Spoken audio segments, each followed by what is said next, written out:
Hey, what's up, guys? Alex of Tech. How you doing? I have something I am very low-key excited about. It's not something I'm expecting a lot from, but I am very excited to take a look at this. This is the Sharp Aquos S2. It is a near bezel-less display. And you know, Sharp actually was one of the original, well, actually they were the first ones to come out with a bezel-less display before everybody else was doing it. So this phone here is made by Sharp. I've never owned a Sharp device. This will be my first one. Quite excited, and it should work in the US on T-Mobile with 4G LTE in certain places. It does have two of the bands, so or at least band 4 should be able to work. But yeah, this is the 4 gigabyte of RAM, 64 gigabyte of storage model, and it has a Qualcomm Snapdragon 630 processor. So this is a mid-end device through and through. Let's cut. Where do we cut? How do we cut? Let's cut here. All right, I'm gonna rip this open. Once again, this is my first Sharp. I think I had a Sharp TV, actually. Okay, so it's my first Sharp phone ever. And Sharp is one of the oldest, most prestigious tech companies in the world. It really is. Wow, this is an interesting box. How do I open? Oh, okay, slides up. Pretty neat. So, just going over some specs really quick. Oh, no, you know what? Let's actually open it first so we can see what the phone looks like. I'll slide this up. Wow, look at that reveal. So cool. The packaging is actually pretty nice. I'm expecting build quality to be pretty decent considering this is made by Sharp.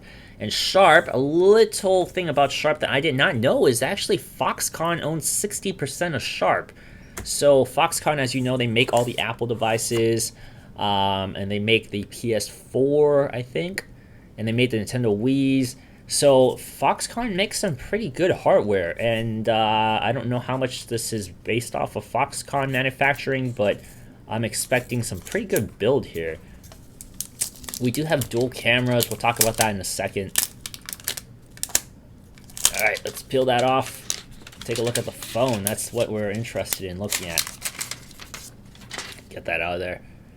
Here we go. Here is the Sharp phone. Wow, it is a small phone. This is a very compact, small phone. Look at that. Well, you can't really tell that it is bezel-less because it is black. I guess once you power it on, we'll be able to see that. But there is a front-facing camera right in the center. It's supposed to wrap around just like the Essential phone. So the Essential phone was announced right before this, but this was relatively after that. So I do have an idea who might personally buy this phone. But yeah, we'll put this down. Let's keep seeing what else is in here because I've never actually owned a Sharp phone once again, so I don't know what the packaging is like. We should have paperwork here and a SIM ejector. Sharp Aquos S2, just one little piece of paper there. One little piece of paper. They do give you a case. Okay, that's always great because we are definitely not going to see any cases here for this particular phone. It's not even sold in the US. It's only in a few markets, actually. Sharp is not a big player in a lot of places. Plastic case clip-on. Awesome. I'll take that.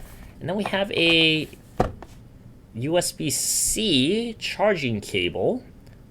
So this is a kind of cheap charging cable, but reminds me of the early OnePlus charging cables. Very cool. And then our charging brick, and they do give you a USB-C to 3.5 millimeter headphone jack adapter because we do not have a headphone jack here. No headphones for those of you who always ask me where the headphones are. And this, of course, is the power brick. Let's just take a look at the power brick really quick. It seems really small. There we go. That's the power brick. Very, very small, compact power brick. Sharp powered by Android. Going over some specs. Sorry, I'm still fighting a little cold right now.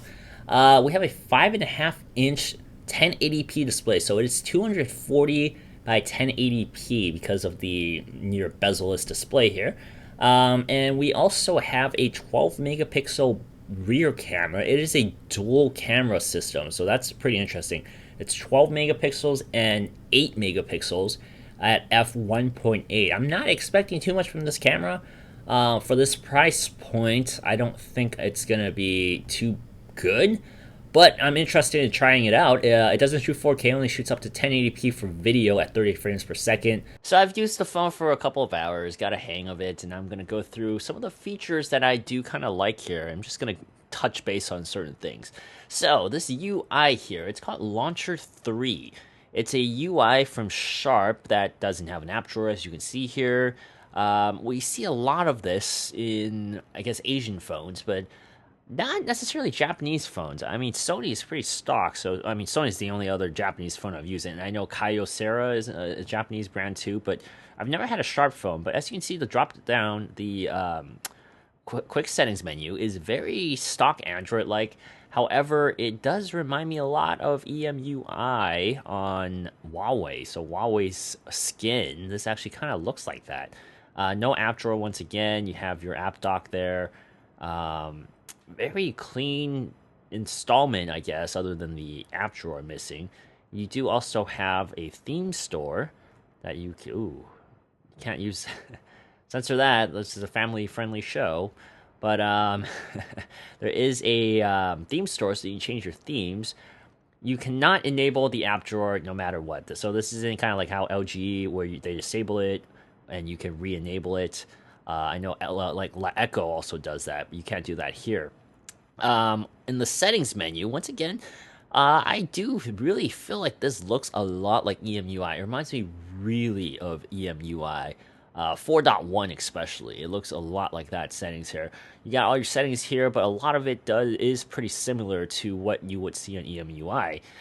It's not that bad. It's not that bad, to be honest. They do allow you, originally the buttons are switched, where the back button is on the right and the recent apps is on your left for your navigation keys, but they do let you change your soft key settings like this, and you can swap it back. You can even hide the navigation bar if you would like.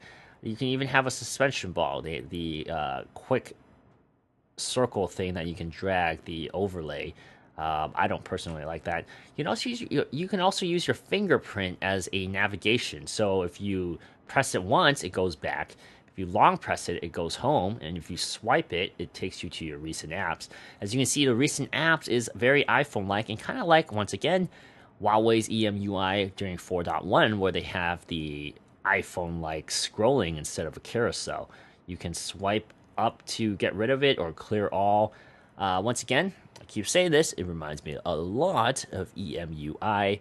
Oh, I think I did. I got rid of the navigation bar, which is kind of dumb. So you can get rid of the navigation bar and just use the fingerprint scanner on the bottom here, fingerprint scanner, to do all your swiping and all your back and recent apps. I don't like that. I do like my on-screen button. Let's actually switch. I'm going to show you something that I normally do with all my devices, and that is, no, not that, change my launcher. So I download the newest version, the Pixel 2 launcher here, with the bar on the bottom, with the search bar on the bottom. I do like my stock Google experience. As you can see here, this is actually really beautiful. This is exactly what you would get on the Pixel 2. We will get that Pixel 2 in the office this coming week, actually. Yeah, it's coming out pretty soon. We have one pre-order. It'll be here. We got a lot of cases coming in from different companies. Really excited, so be sure to subscribe to check that out. But as you can see here, we basically have a near bezel-less Pixel 2 experience, and that's actually what I wanted to buy this phone for, to get this. And, this phone is slightly under $400. You can get it for a little bit cheaper in some places. But, yeah, about $400, you are getting a near bezel-less experience. So if you don't want to pay up to the $600 mark for the essential phone, or you don't want to pay $1,000 for an iPhone 10, you kind of get this. And you can use this in the US. I've been using it on 4G LTE on T-Mobile. And in my area, at least in Southern California, around the LA area, I have had no problems getting LTE here. So it works for me. The speed was pretty... The LTE speeds were pretty similar to my Xperia XZ1 right here. So I have not had any issues with LTE. So, unlike the other cheaper near bezel-less devices like I guess the Doogee Mix, where you can buy it and import here, but you cannot use LTE on this. This can actually work with T-Mobile, and I believe AT&T has bands for this too. So that's something interesting. The camera, I have gotten a chance to play with the camera a little bit, and it does have, once again, 2 sensors here. We went over the specs already, but it does try to emulate that bokeh effect that you get on DSLRs and prime lenses, and a lot of phones are trying to do that nowadays. And from the shots that I tried out, as you can see there, it's a hit or miss. You can adjust it. Let's try it again. Actually, let me put. Oh, we can use that. So you click on the bokeh effect here. Once that's enabled, you can adjust it. It's not a great replica. You know, obviously this is not a true bokeh effect. A lot of these phones that use these dual lenses, you know, they simulate it, but it's not a true effect. Not the true way you get it. And this one here is a hit or miss. I mean, it takes a long time to get the shot that you really want it to get. But otherwise, if you don't want to play with that and you just want to take a regular photo, the photo quality isn't too bad here. The shutter speed is pretty good for the most part, and you know it's not the best camera out there, but for around the $400 range, this is pretty competitive. I would say it isn't too shabby, but I'm gonna have to use it even longer before I have my full impressions of it. But I like the interface. It's very simple.